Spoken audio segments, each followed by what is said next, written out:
राधे राधे। नेहा योगी official YouTube channel में आप सभी का स्वागत है। आज मैं आपको मार्गशीर्ष महीने की मोक्षदा एकादशी की कहानी सुना रही हूँ। तो कैसे श्री कृष्ण भगवान ने अर्जुन को ये कहानी सुनाई थी, तो चलिए इस कहानी को हम विस्तार से सुनते हैं। बाकी मैंने पहले से ही एकादशियों के व्रत की विधि एकादशी की कहानी में बता रखी है, तो आप उसे जाकर सुन लीजिए। तो चलिए हम इस एकादशी की कहानी सुनते हैं। एक समय की बात है, श्री अर्जुन कहते हैं कि हे भगवान, आप तीनों लोकों के स्वामी हैं, आप तीनों लोकों के ज्ञाता हैं, तो आपको मैं नमस्कार करता हूँ और आप मेरे एक हितैषी भी हैं, तो आप मेरे एक संशय को दूर कीजिए। तब श्री कृष्ण भगवान कहते हैं कि हे अर्जुन, आप पूछो कि आपको क्या प्रश्न पूछना है। तब अर्जुन कहते हैं कि मार्गशीर्ष महीने के शुक्ल पक्ष की जो एकादशी आती है उसका नाम क्या है और इस एकादशी की कथा क्या है, इस एकादशी का व्रत किस तरह से किया जाता है और इस एकादशी के दिन किस भगवान की पूजा होती है।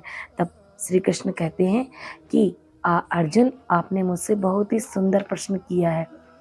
मार्गशीर्ष महीने के शुक्ल पक्ष की एकादशी का नाम मोक्षदायिनी एकादशी है। इसके दिन भगवान दामोदर की पूजा की जाती है।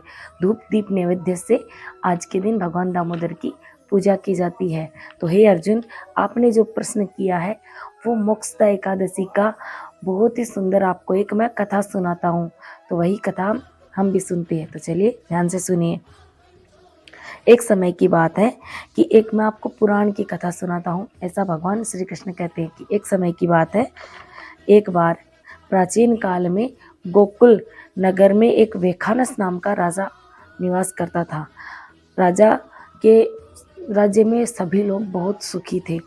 राजा के राज्य में चारों वेदों के ज्ञाता ब्राह्मण भी रहते थे। एक रात्रि को राजा को स्वप्न आता है और राजा अपने पिता को नरक में देखते हैं। वो उसके पिता कहते हैं कि हे पुत्र, अब मैं मुझसे नरक की जो यातनाएं हैं वो मुझसे नहीं भोगी जाती है, तो आप मुझे मोक्ष प्राप्त प्रदान करो। कि उसके पिता कहते हैं कि हे पुत्र, अब मैं इस नरक की पीड़ा को नहीं भोग सकता, इसलिए मेरी मुक्ति का कोई उपाय करो।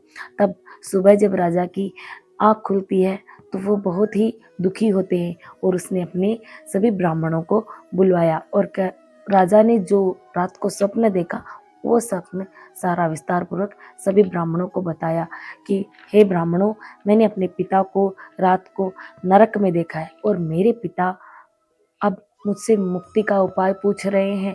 मुझसे मेरा धन, वैभव, ऐश्वर्य, पत्नी, परिवार, हाथी घोड़ा, संपदा कोई भी मुझे इस समय अच्छी नहीं लग रही है। किसी का भी मैं सुख नहीं भोग सकता, क्योंकि जब मेरे पिता ही नरक की पीड़ा भोग रहे हैं तो मैं कैसे एक पुत्र ये सभी चीज़ों का सुख भोग सकता है। तब वो सभी ब्राह्मण कहते हैं कि इन सब के बारे में हम नहीं जानते, परंतु पर्वत नाम के मुनि हैं जो हमारे पास ही में एक जंगल में निवास करते हैं, तो हम उन्हीं से जाकर इसके बारे में पूछते हैं।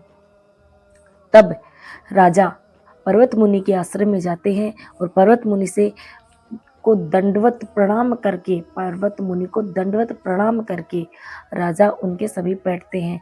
तब पर्वत मुनि पहले राजा से उसके राज्य के बारे में कुशल मंगल पूछते। तब राजा ने मेरे राज्य में सभी लोग कुशल मंगल हैं, परंतु अकस्मात एक विघ्न आ गया है, कृपया करके मेरे इस संशय को दूर कीजिए।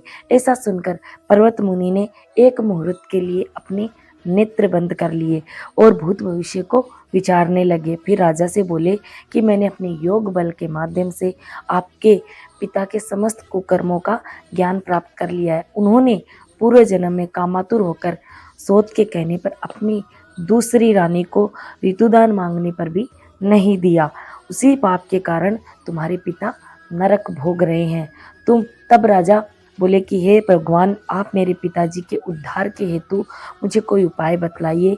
तब पर्वत मुनि बोले कि मार्गशीर्ष मास के शुक्ल पक्ष की एकादशी आती है, उस एकादशी का नाम मोक्षदा एकादशी है। तो आप उसका उपवास कर उस उपवास का पुण्य अपने पिता को संकल्प छोड़कर दान करें। उस एकादशी के पुण्य के प्रभाव से अवश्य ही आपके पिता की मुक्ति हो जाएगी। मुनि के वचनों को सुनकर राजा ने अपने राज्य में राजा अपने राज्य में आए और अपने कुटुंब परिवार को मोक्षदायिनी एकादशी का उपवास करने का आदेश दिया।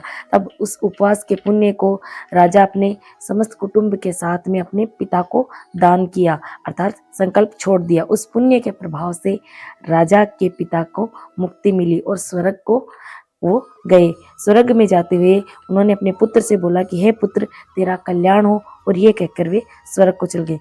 मार्गशीर्ष महीने की शुक्ल पक्ष की एकादशी का जो व्रत करते हैं उसके समस्त पाप नष्ट हो जाते हैं और अंत में स्वर्ग लोक को जाते हैं। इस व्रत से बढ़कर मोक्ष देने वाला दूसरा कोई व्रत नहीं है।